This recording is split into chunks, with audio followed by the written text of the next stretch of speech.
Ia sudah lama pergi. Kenapa belum kembali ya?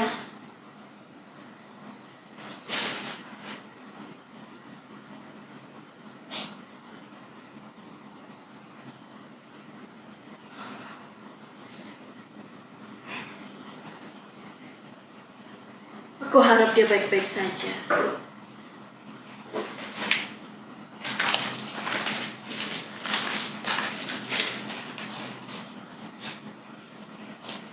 Tadi pagi, aku sudah membawakan bekal untuknya.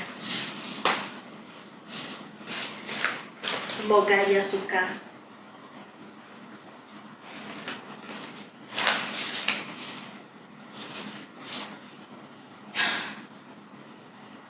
Ternyata masih banyak barang-barang peninggalan suamiku yang belum aku bereskan. Mungkin karena aku selalu menundanya.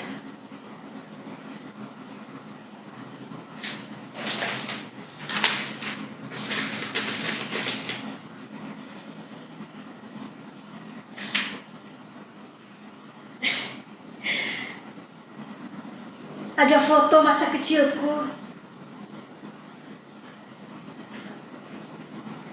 Namaku Elena Ivanovna Popova. Biasa dipanggil Nyonya Popova. Ayahku Felix Alexander Ivanovna. Dan ibuku Maria Fyodorovna. Merupakan keturunan bangsawan dan tinggal di Moskow.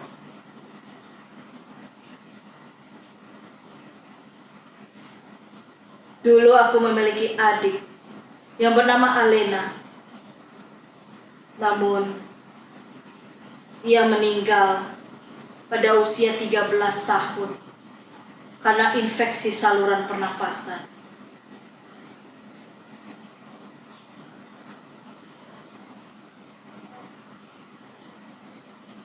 Pada usiaku yang ke-16, kami sekeluarga pindah ke Novosibirsk agar kami lebih mandiri. Kami mendirikan usaha perkebunan agar kami bisa memberikan mata pencaharian bagi orang-orang sekitar.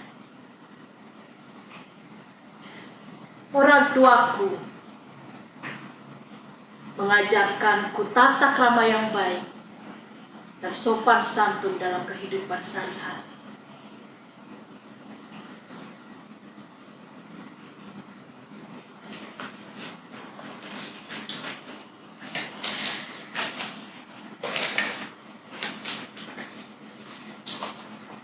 Pada usiaku yang ke-19, aku bertemu dengan Nikolai Mikhailovich dan jatuh cinta padanya. Ia adalah orang kepercayaan ayahku.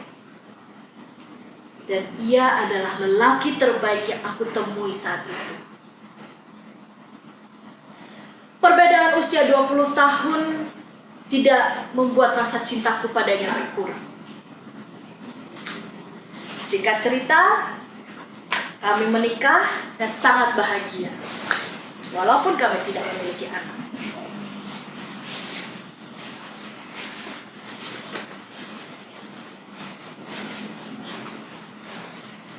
Ayahku meninggal saat usiaku 30 tahun.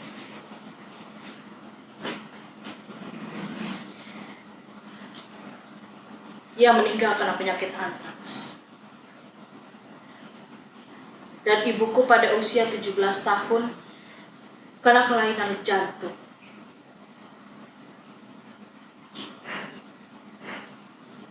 Setelah ayahku meninggal, usaha dikelola oleh Niko. Dan aku bagian keuangan. Namun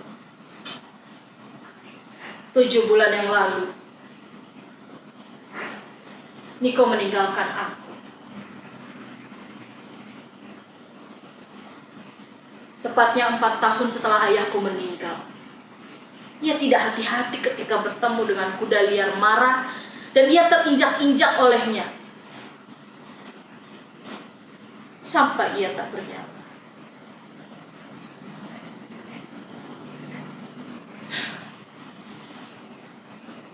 Aku memang masih sangat berduka 7 bulan ini. Aku hanya menangis, mengurung diri di rumah, dan tidak menerima tamu siapapun. Aku hanya ditemani oleh Luka, pelayan laki-laki tua yang sudah mengabdi di keluargaku selama 20-an tahun.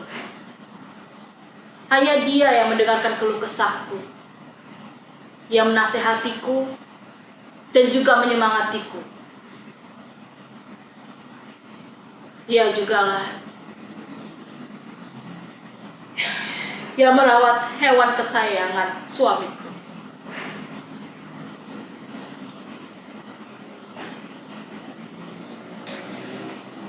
Hewan kesayangan suamiku bernama Toby.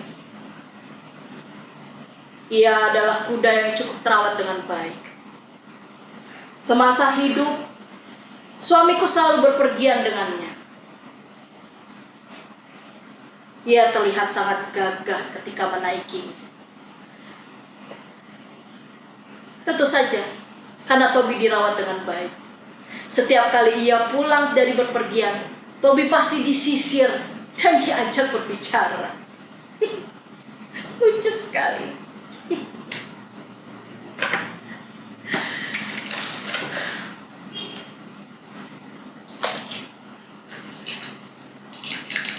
Hatiku rasanya mati sejak kematian suamiku. Walaupun aku tahu ia bukan orang yang setia. Bayangkan, aku menemukan satu laci penuh surat-surat cinta dari perempuan-perempuan lain. Entah berapa perempuan itu, aku tidak sempat menghitungnya. Benar-benar. Padahal aku sudah menyerahkan segalanya untuknya. Jiwaku, ragaku, hatiku, bahkan uangku padanya.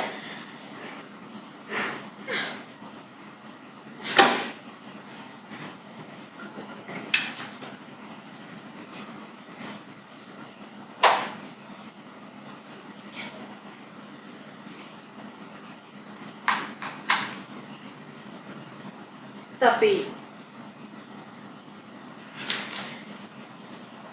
2 hari yang lalu, sepertinya hatiku mulai hidup lagi.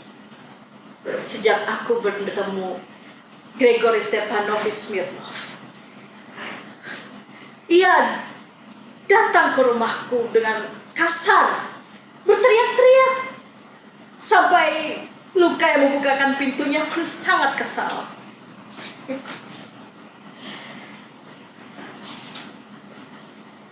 Aku yang saat itu sedang dirundung duka, merasa terpecah keheningannya secara tiba-tiba.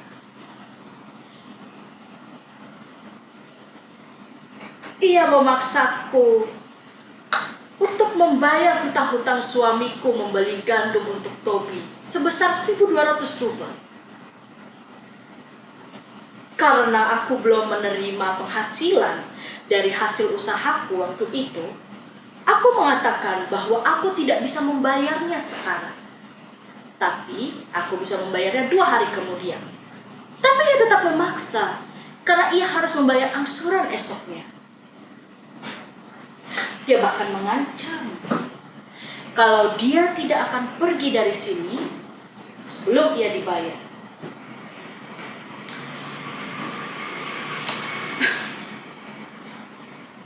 Ia sungguh mengesalkan saat itu. Ia bahkan mengatakan bahwa ia malas berhubungan dengan perempuan, malas berurusan dengan perempuan karena mereka itu tidak logis, licik, munafik, penipu, lemah, tidak setia, dan bahkan buaya busuk. Tentu saja aku tidak terima. Laki-lakilah manusia yang paling goyah dan tidak bisa setia dalam cinta. Buktinya sudah jelas, suamiku. Aku adalah perempuan yang paling setia. Bahkan sampai suamiku meninggal pun, aku tetap setia. Puncak kemarahan kami adalah ketika ia mengajak duel. Tentu saja aku tidak takut. Segera aku masuk ke kamar, dan kemudian aku mengambil 2 pistol yang ada di lemari suamiku.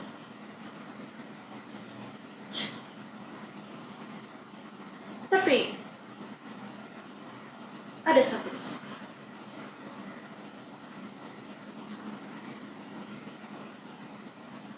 Aku tidak pernah menggunakan pistol sekalipun.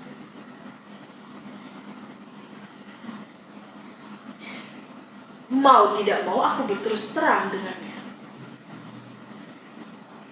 Dan ia mengajarkanku cara memakai pistol.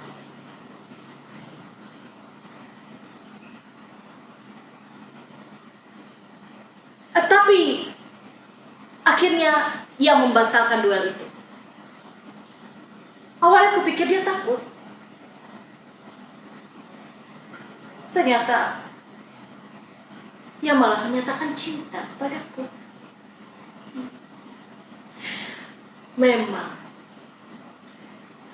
cinta bisa membuat lelaki mantan tentara ini jadi sangat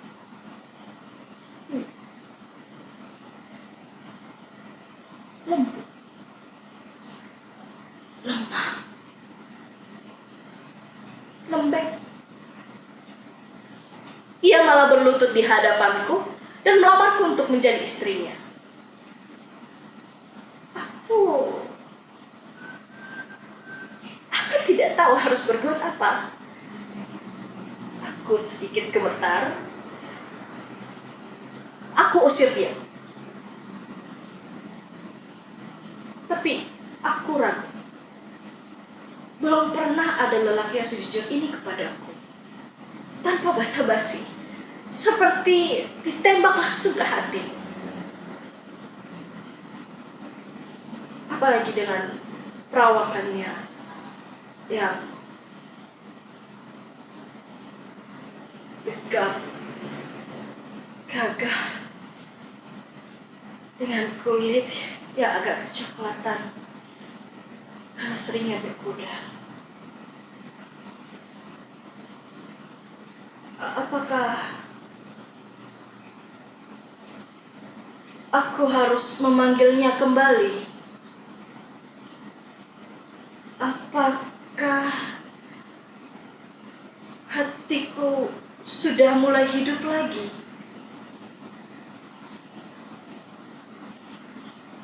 Walau ragu, tetap aku panggil. Dan ia datang.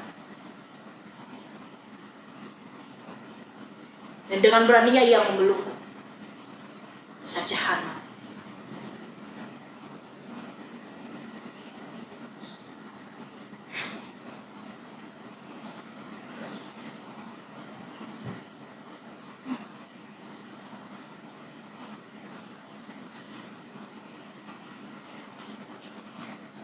Sudah 2 hari ini ia menginap di sini. Ia memutuskan untuk bersembunyi di sini agar penagih angsurannya tidak bisa menemukannya. Karena tempatnya 37 km jauhnya. Tadi pagi aku sudah melunasi hutang-hutang suamiku. Dan ia segera berangkat untuk melunasi angsurannya beserta bunganya.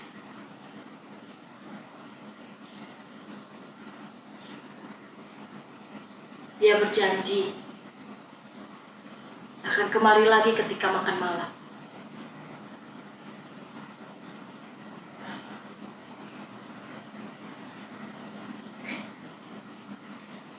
Aku rasa ia akan lama.